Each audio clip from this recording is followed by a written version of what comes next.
Terre d'empires glorieux et de vaillants guerriers, pays de civilisation et de savoir, terre de culture et de métissage, pays de partage et d'hospitalité, terre de nos dignes pères, tu es ce qui nous définit et nous rassemble dans l'épreuve et dans la prospérité. Comme un seul homme et pour un seul destin, nous ferons de toi, Mali, une terre de paix.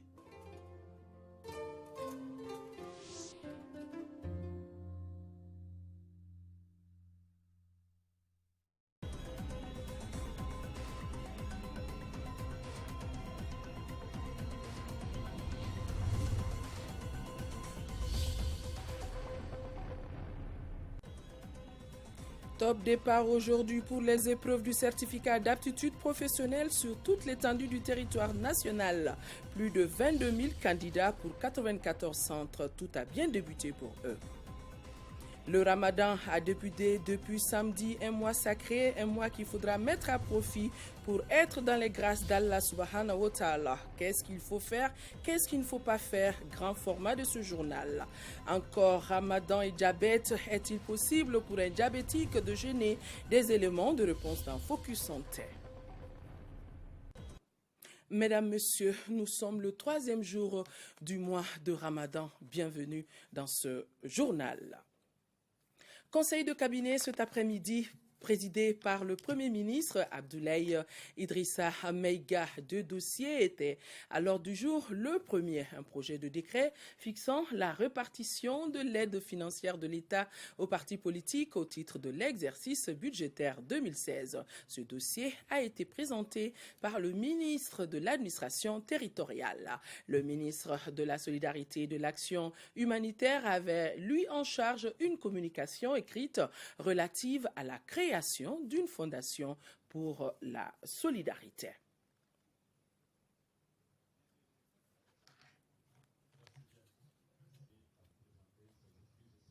Conseil de cabinet présidé cet après-midi par le Premier ministre Abdoulaye Idrissa Maïga. Nous restons à la primature pour parler de cette cérémonie de remise de 35 médailles. Les récipiendaires ont reçu leur distinction en présence du chef du gouvernement. On fait le point avec Khadija Toukone.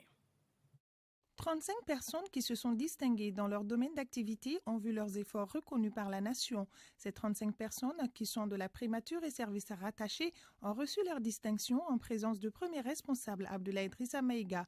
15 ont été élevés chevaliers de l'ordre national et les 20 autres ont reçu la médaille de mérite national avec effigie abeille. Cette cérémonie vise également à instituer la culture de l'excellence, la volonté d'apporter sa pierre à la construction du Mali.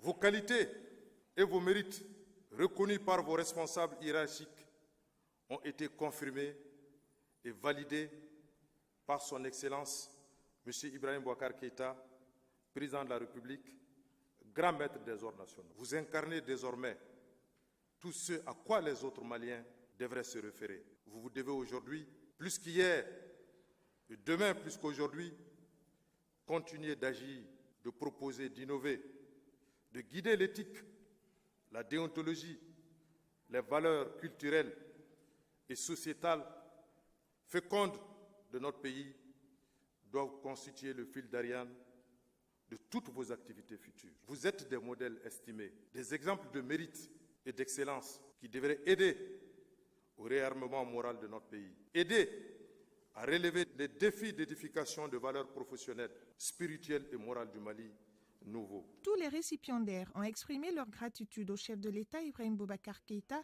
et ont promis qu'ils redoubleront d'efforts pour la cause du Mali. Les épreuves du certificat d'aptitude professionnelle ont bel et bien débuté aujourd'hui sur toute l'étendue du territoire national. Et pour cette session de juin 2017, ils sont plus de 22 000 candidats, toutes spécialités confondues, repartis entre 94 centres. Et le ministre de l'Emploi et de la Formation professionnelle, assurant l'intérim de son collègue de l'éducation, a ouvert la première enveloppe, nous dit Fademba Keïta. Signe de crédibilité, l'enveloppe contenant le pro de comptabilité usuel est bien fermée. Le ministre de l'Emploi et de la Formation professionnelle, qui assure l'intérim de son collègue de l'éducation, l'ouvre et remet ensuite une copie à 2 candidats. Ici, au centre du lycée Boamneta Diallo, ils sont 780 aides comptables répartis entre 26 salles. Nous en profitons pour souhaiter une très bonne chance à tous les candidats et à toutes les candidates. Non seulement pour cet examen qui vient de démarrer ce matin, mais pour ceux qui s'enchaîneront les semaines à venir. Nous lançons un appel vibrant aux candidats et aux candidates pour qu'ils puissent être des modèles. Dans ce centre comme partout au Mali, les épreuves ont démarré à l'heure indiquée. Et jusque-là, aucune irrégularité n'a été constatée, précise le président du centre. Dieu merci, les épreuves ont démarré à l'heure, et les surveillants étaient là à l'heure, et tous les candidats ont répondu présents, à part que quelques retards. Vraiment, tout a bien démarré ici au centre lycée Boamneta Diallo. Le sujet, c'est pas du tout difficile quand même. On peut faire de nos mieux quand même, s'il plaît à Dieu, quoi. La première partie, c'est documents commerciaux. Et la deuxième partie, c'est état de rapportement. La troisième partie, c'est relevé nominatif. Les surveillants avaient auparavant procédé au contrôle d'identité, à la lecture de la police de surveillance et du règlement des examens. Les documents indispensables élaborés par le Centre des examens et concours en collaboration avec le département de tutelle précisent les attitudes à adopter et les rôles à jouer par l'ensemble des acteurs, directeurs d'académie d'enseignement, candidats, surveillants et présidents de centre. Les mesures et directives données minimisent les quelques dérives courantes lors des examens.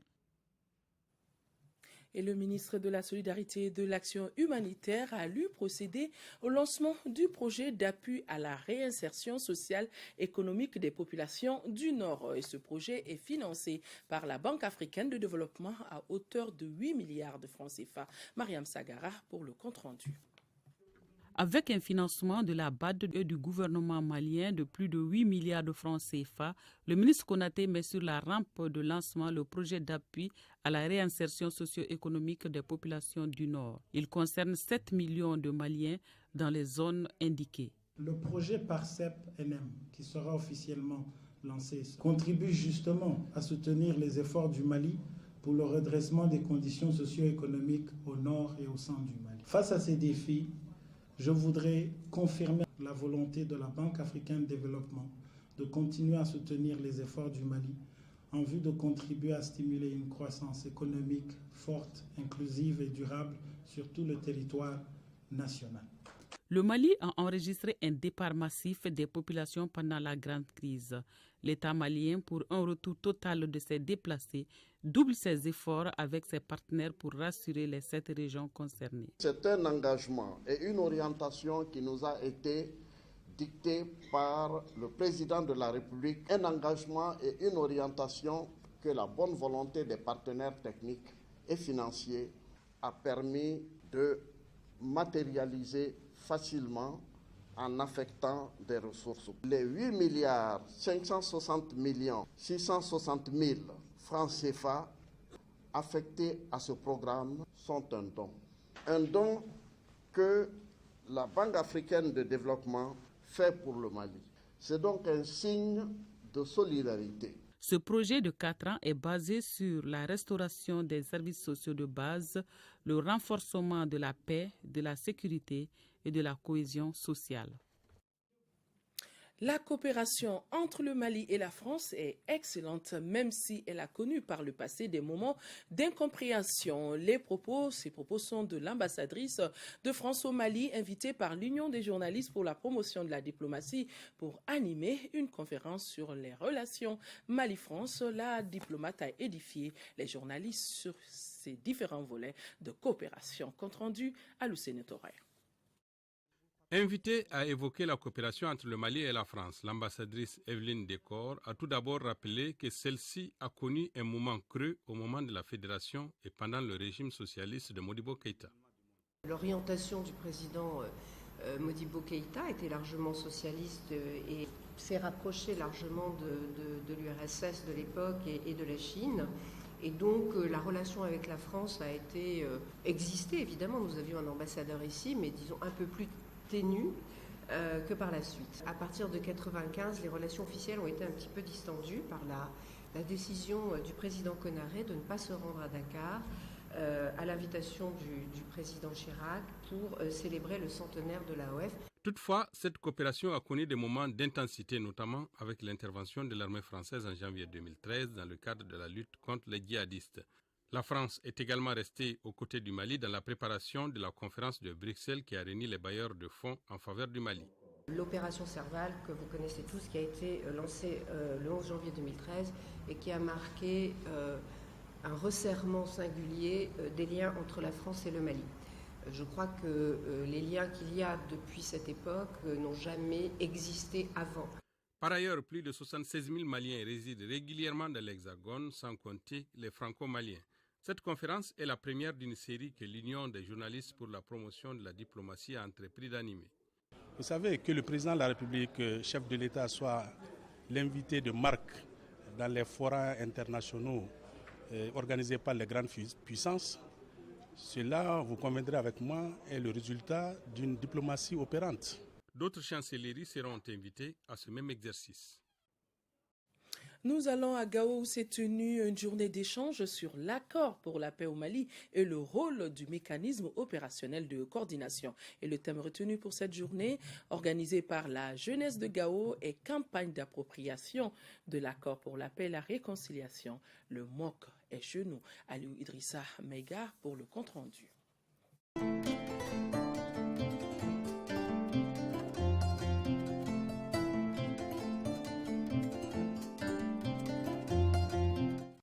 Cette journée d'échange sur le contenu de l'accord pour la paix et la réconciliation au Mali et le rôle du mécanisme opérationnel de coordination s'inscrit dans le cadre de la mise en œuvre du plan d'action 2016-2017 du Conseil de la jeunesse de Gao. Cette initiative vise à expliquer à la jeunesse le contenu de l'accord et aussi l'informer des différentes missions du MOC. Nous pensons qu'à travers cette activité, nous pouvons, n'est-ce pas, faire comprendre l'accord à la jeunesse, que la jeunesse puisse s'en approprier, mais aussi faire comprendre le MOC. Le MOC, que veut dire le MOC? Pourquoi le MOC? On est sollicité par des jeunes qui sont les moteurs de la gestion des conflits, qui sont les moteurs de la mise en œuvre de cet accord pour la paix et la réconciliation. Alors nous ne pourrons que répondre à leur appel. Pendant cette journée, les échanges ont porté sur le volet défense et sécurité, la politique institutionnelle, le développement socio-économique et culturel de l'accord. Quant aux représentants du MOC, ils ont à leur tour expliqué ce mécanisme mis en place et qui demeure un pas important dans la mise en œuvre de l'accord. L'accord de paix est un document et ce document, chacun d'entre vous doit s'en approprier, doit le comprendre et doit aussi le disséminer à travers la ville, partout où besoin sera. À la fin des travaux, des recommandations ont été faites par les participants. Recommandations qui accordent une place de choix à l'accompagnement du MOC dans l'accomplissement de sa mission.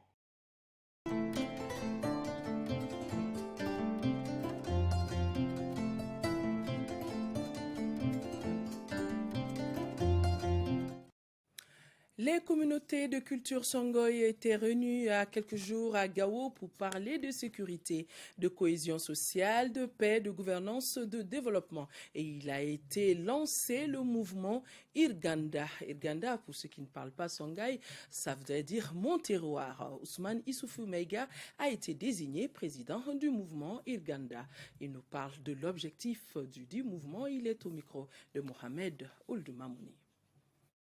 Il y a 18 mois, des cadres des régions d'une partie de Mopti, de toute la région de Gao et de Tombouctou, une partie de Bamako, les cadres résidents à Bamako, ont décidé de se concerter pour trouver une solution à la crise, la grave crise que traverse notre pays depuis un certain moment. L'initiative est partie de là. Depuis 18 mois, nous réfléchissons, nous cherchons à trouver des voies et moyens pour aider l'État du Mali à sortir de cette crise grave que traverse notre pays. Les communautés de culture Songhai sont diverses. Il s'agit de Bozo, il s'agit de Sorko, il s'agit de Peul, il s'agit de Sonrai, il s'agit des Arma, il s'agit de quelques Touaregs qui sont avec nous, il s'agit des Arabes, il s'agit de tous ceux qui ont le Sonrai comme langue parce que la seule communication que nous avons entre nous, c'est le Songhai.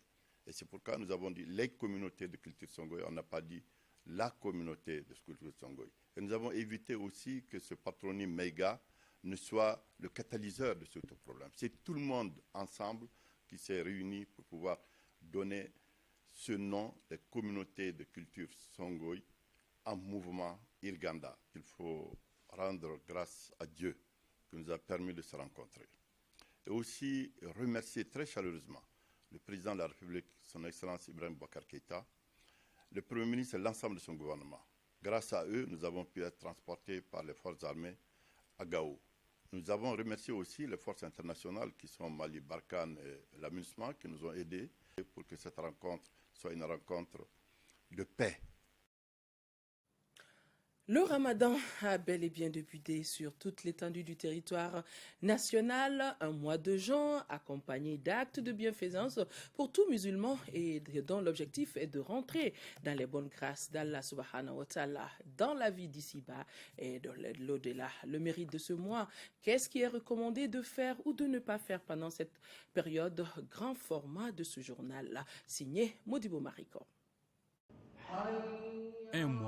Un mois sans manger, boire, avoir des relations intimes pour ne citer que cela de l'aube au coucher du soleil. Voici quelques règles essentielles de ce qu'est le 9e mois lunaire appelé Ramadan. Le Ramadan est ainsi un des 5 piliers de l'islam dont la solennité rappelle les fidèles musulmans à la purification, à la charité, au recueillement. Parmi les 5 piliers de l'islam, il en est le 4e. Donc le mois du Ramadan a beaucoup de mérites, parmi lesquels il y a également justement le fait que les 8 portes du paradis sont ouvertes et les 7 portes de l'enfer seront fermées devant le croyant et les satans sont enchaînés.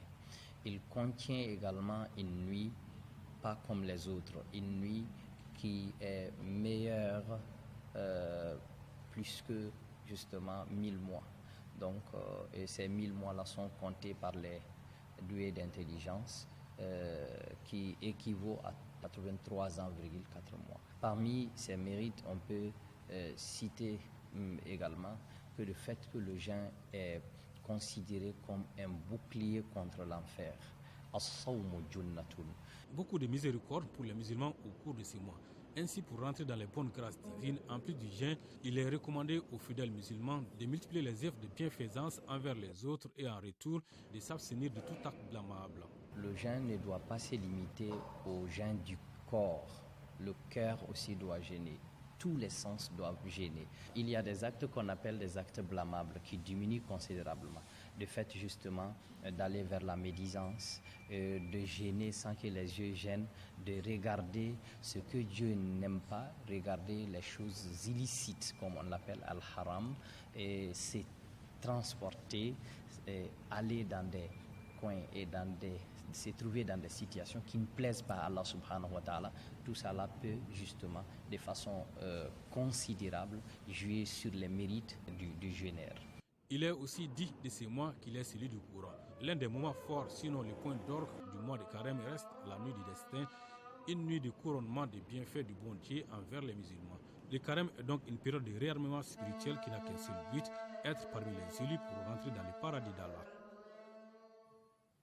À Ramadan, nous en parlons encore. Plus de 35 millions de francs CFA, c'est le montant d'une série de donations de vivres et de non-vivres et autres actions de développement dans le cercle de Bourem. Le geste est de l'honorable Madame Aïdara Aïchata Sissé, députée élue à Bourem. Et cette initiative qui vient en ce début du mois béni de Ramadan vise à soulager évidemment la souffrance des populations, nous dit Drissa Kone depuis Gao.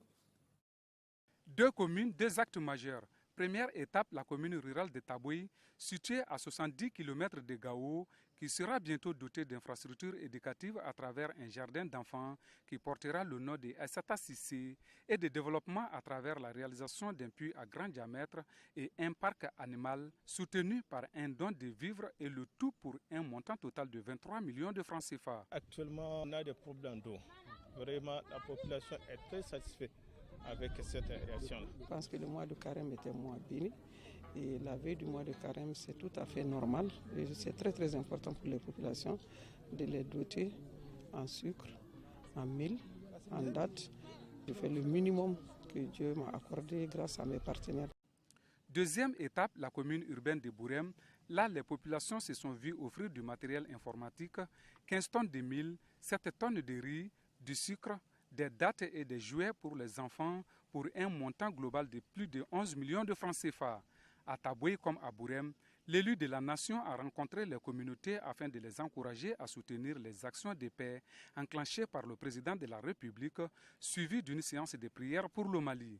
Je ne cesse de remercier au nom des bénéficiaires l'honorable Aïssata Cissé pour ce geste. Toutes ces actions visent à soulager la souffrance des populations en ce début du mois béni de Ramadan et surtout en cette période de soudure.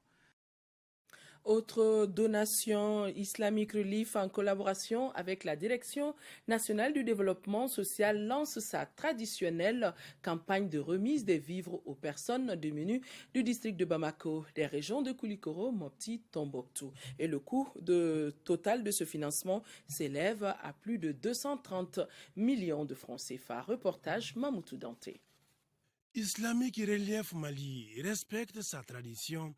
Elles sont 400 personnes dans les 6 communes du district de Bamako à bénéficier des vivres composés de 30 kg de riz, 2 litres d'huile, 3 kg de spaghettes et 3 kg de sucre. La demande sociale est assez forte. 400 colis pour 1000 et quelques bénéficiaires. Il fallait vraiment sélectionner et voir les critères d'indigence. Islamic Relief a des projets qui s'inscrivent dans ces cadres comme le projet Ramadan. C'est dans toutes les zones d'intervention de Islamic Relief au Mali.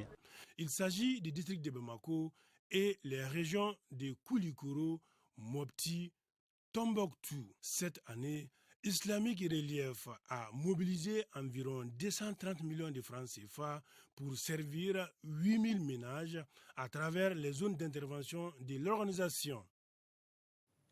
Les membres des commissions techniques, classement métrologique et commercialisation marketing de l'Association cotonnière africaine accordent leur violon sur l'amélioration de la qualité et la garantie de la compétitivité du coton africain sur le marché mondial. Ils sont réunis au Servitex de Ségou, Fousseni Samake pour le compte-rendu. La valorisation de la filière coton de l'Afrique nécessite une bonne coordination entre les acteurs des pays producteurs de l'or blanc africain. C'est tout le sens de cette rencontre internationale entre les membres de l'Association cotonnière africaine à Ségou. Les membres des commissions techniques, classement métrologique et commercialisation marketing vont échanger sur comment rendre plus compétitif le coton africain sur le marché mondial à travers l'amélioration de la qualité. L'ACA s'est donné une autre mission. C'est cette mission qui est de promouvoir le coton, mais de former aussi les acteurs du coton africain. Et aujourd'hui, nous avons une difficulté avec le coton qui est liée à l'absence de standards africains. Et pourtant, nous allons sur le même marché international.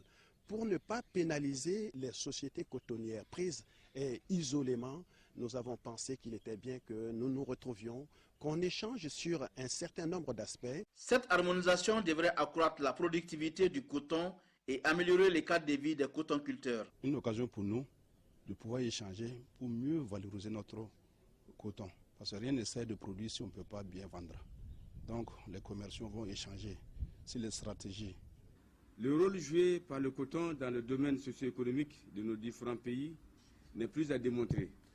La conjugaison de toutes vos réflexions conduira, j'en suis sûr, aux conclusions qui permettront que le secteur coton se porte mieux dans nos différents pays.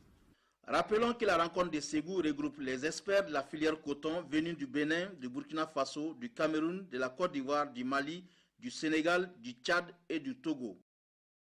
450 milliards investis dans l'économie malienne en 2016. L'information a été donnée lors de la 25e session du conseil d'administration de la Banque nationale de développement agricole, conseil tenu à Paris. On fait le point avec Makanfi Konaté.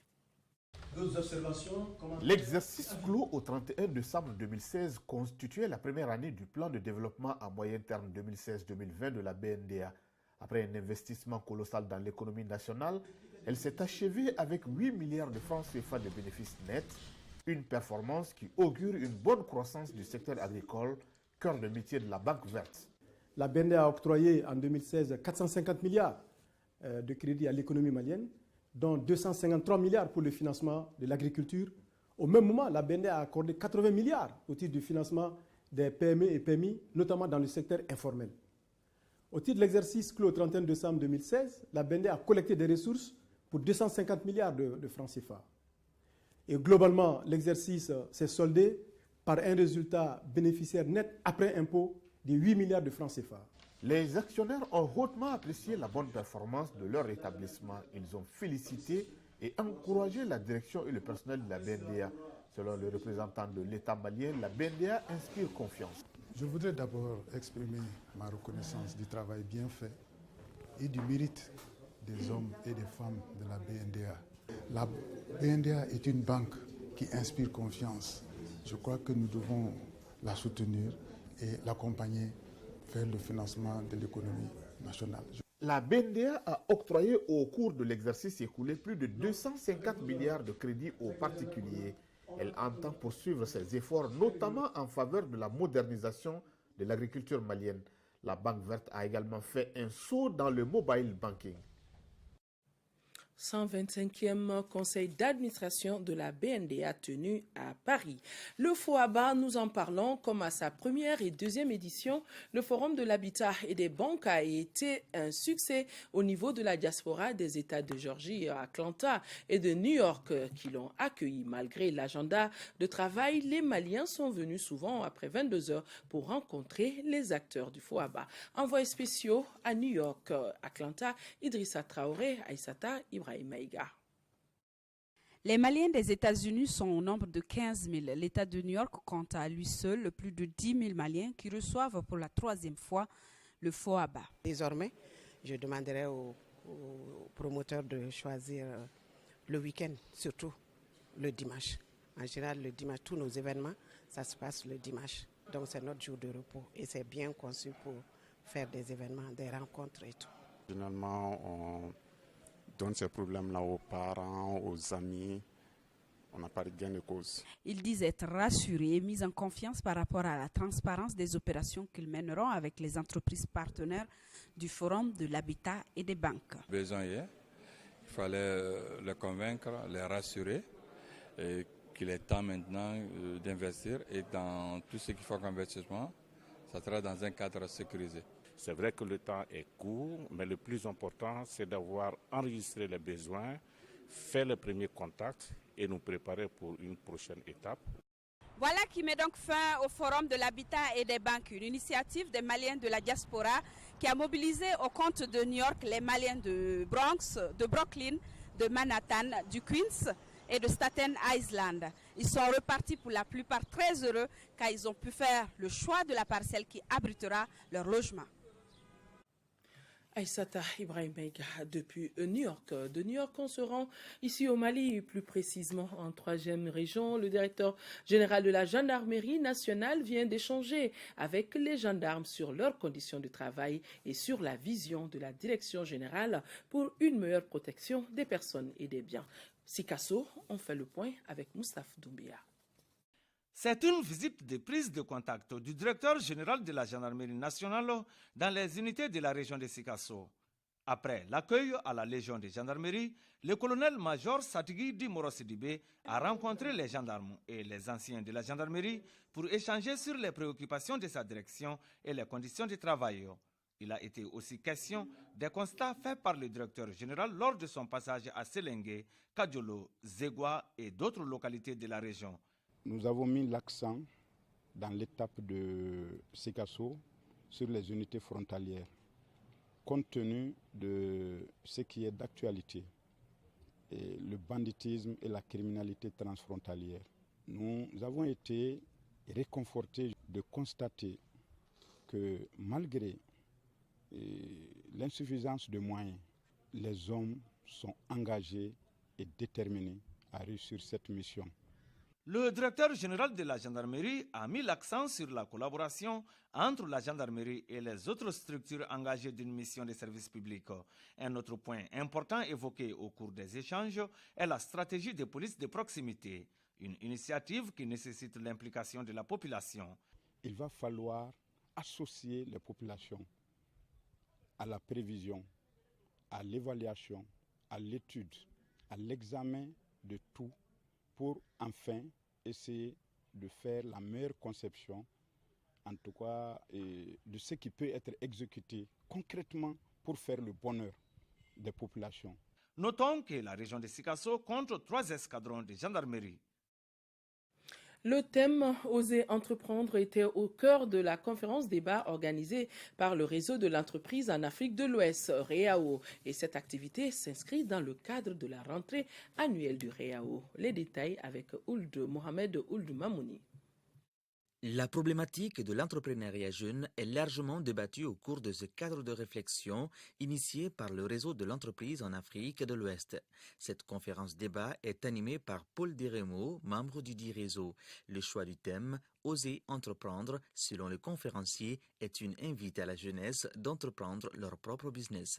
Pour être entrepreneur au Mali comme ailleurs, il faut beaucoup d'audace, beaucoup de ténacité, avoir la capacité de mettre en œuvre beaucoup de qualités très, très variées. Et le public présent, composé principalement de jeunes, a montré que beaucoup étaient prêts à suivre cette voie malgré les difficultés. Le REAO est une source d'inspiration, voire un cas de success story pour les jeunes qui doivent faire preuve de courage et d'abnégation pour oser entreprendre et sortir du cercle vicieux de pas d'emploi sans expérience professionnelle et pas d'expérience professionnelle sans emploi. Au terme des échanges, plusieurs recommandations ont été faites. Il s'agit notamment de permettre aux jeunes d'opter pour des formations professionnelles selon le besoin du marché du travail, que les chefs d'entreprise accompagnent les jeunes qui ont osé entreprendre et enfin que les jeunes croient en leur potentialité de changer le cours des choses. En 5e région, les rideaux sont tombés sur l'édition 2017 de la Ziara de Hamdalaye dans la commune rurale de Sio. Mopti, on fait le point avec Mahamar Ibrahim Touré. L'édition 2017 de la Ziara de Hamdalaye a elle aussi drainé du beau monde venu de toutes les contrées. Les fidèles musulmans ont visité les tombes et prié pour Cheikh Amadou Amadi Bouboubari, dit Sekou Amadou et toute sa descendance. Toute la journée, les marabouts ont prêché tour à tour. Les élèves coraniques ont fait passer des messages à travers les louanges, les zikrs et la lecture du Coran. La population a répondu massivement. Cette année aussi, ça a été vraiment une réussite. Nous n'avons fait que lire le Coran et prier pour la paix au Mali. Les autorités régionales présentes ont salué l'initiative de prêcher pour un Mali réconcilié et le retour d'une paix durable. Sekou Amadou a déjà tracé la voie d'un État moderne bien organisé. Donc c'est un exemple qu'il faut suivre et c'est une fierté pour toute la région de Mopti d'avoir eu un exemple digne de quoi montrer l'humanité. Que chacun a son essaie d'imiter, de faire comme ce qu'il a fait en son temps. C'est-à-dire rassembler les gens, organiser les gens dans la voie de Dieu. Après la prière de l'Asr, la lecture du Coran et les bénédictions ont mis fin à la Ziara 2017 de Hamdalaye. Football, nous sommes après leur sacre à la Coupe d'Afrique des moins de 17 ans. Les Aiglonnais viennent de regagner Bamako. Ils ont été accueillis à l'aéroport international Modibo Keïta par des membres du gouvernement et de nombreux supporters. Faut-il le rappeler, le Mali a gagné hier son 2e trophée consécutif de la Coupe d'Afrique des Nations des cadets. Le Mali représentera donc l'Afrique à la Coupe du Monde de la catégorie en Inde en octobre prochain en compagnie du Ghana, du Niger et de la Guinée. Arjuma Hatina reviendra dans nos éditions de demain sur cette arrivée, ce retour donc de nos cadets en provenance de Libreville au Gabon. Suite à cette victoire, le Rassemblement malien pour le changement, la Convergence pour le développement du Mali CODEM, l'Union pour la démocratie et le développement UDD, le Parti Élément, le Mouvement pour un destin commun MODEC, la Fédération malien de football, le parti Sikika Fo Oyedamouye, le dialogue fait la paix et le Haut Conseil des Maliens de l'extérieur, l'Union nationale des anciens footballeurs du Mali, le collectif des ligues et clubs majoritaires de la Fédération malienne de football, les cols bleus de la CODEM, le comité directeur national du mouvement des populations libres, unies et solidaires, le Rassemblement malien pour le travail et l'alternance, les partis unis pour la République, adressent leurs chaleureuses félicitations aux joueurs de l'équipe nationale cadette pour cette victoire. Nous sommes au 3e jour du mois de Ramadan. Je vous l'ai déjà dit, Focus Santé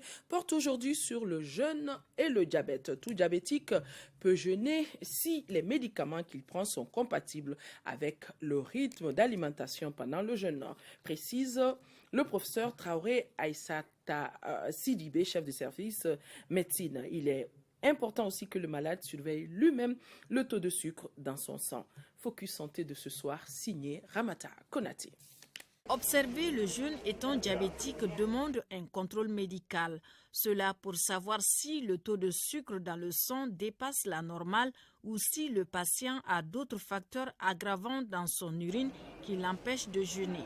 Normalement, tout diabétique peut jeûner si les médicaments qu'il prend sont compatibles avec le rythme d'alimentation que l'on fait, parce que tout le monde sait que pendant le Ramadan, l'alimentation est complètement déséquilibrée. On a un maximum le soir et pas du tout dans la journée. Et l'alimentation également que nous prenons, en général pendant le Ramadan, c'est trop riche en sucre et il y a trop de graisse. Donc il y a ces deux facteurs-là. Et encore pire, c'est que pendant le Ramadan, il y a dans beaucoup de familles, c'est du grignotage que l'on fait. Donc il y a tout ça à évaluer. Et il y a ce déséquilibre-là qui fait que le sujet diabétique a de gros soucis. Il peut faire soit certaines parties de la journée pas trop de sucre dans son sang et à une autre partie de la journée trop de sucre dans son sang. Pour un public large, on dira que pour qu'un diabétique fasse le jeûne, il faut d'abord qu'on sache comment il est dans son équilibre glycémique. Renforcer l'autosurveillance glycémique est indispensable pour continuer le jeûne. Il faut également consulter son médecin avant et pendant le mois de Ramadan.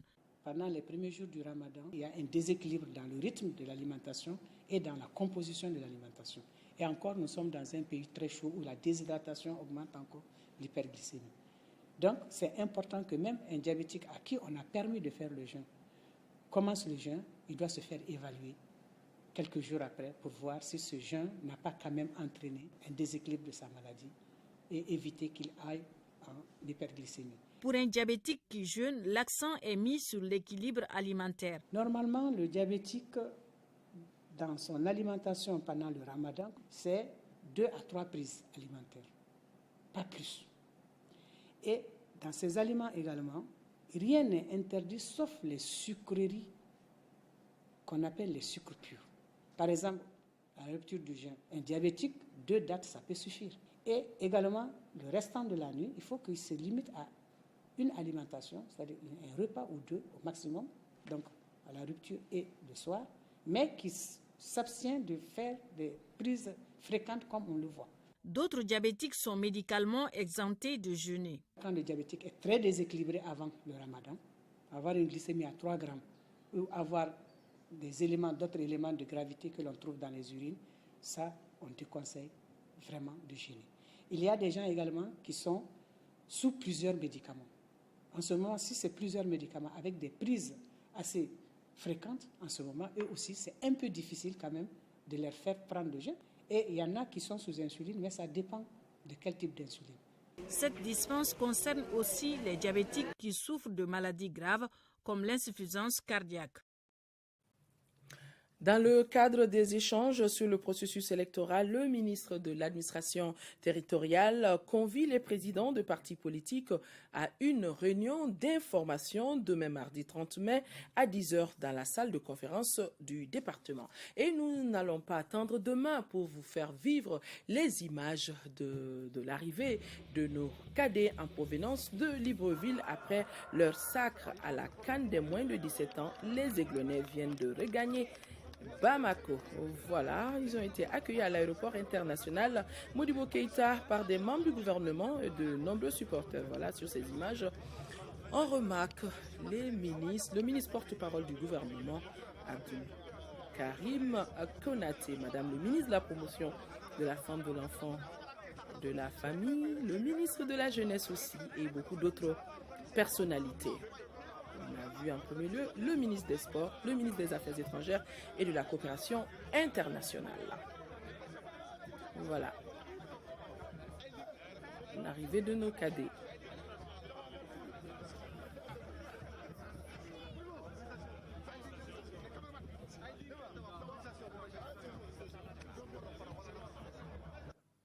Voilà, ce journal prend fin donc avec ces belles images d'arrivée de nos cadets en provenance de Libreville. Mesdames et messieurs, merci d'avoir suivi ce journal. Excellente tenue à nos téléspectateurs de Gao, de Bourem et de Gourma Rarousse.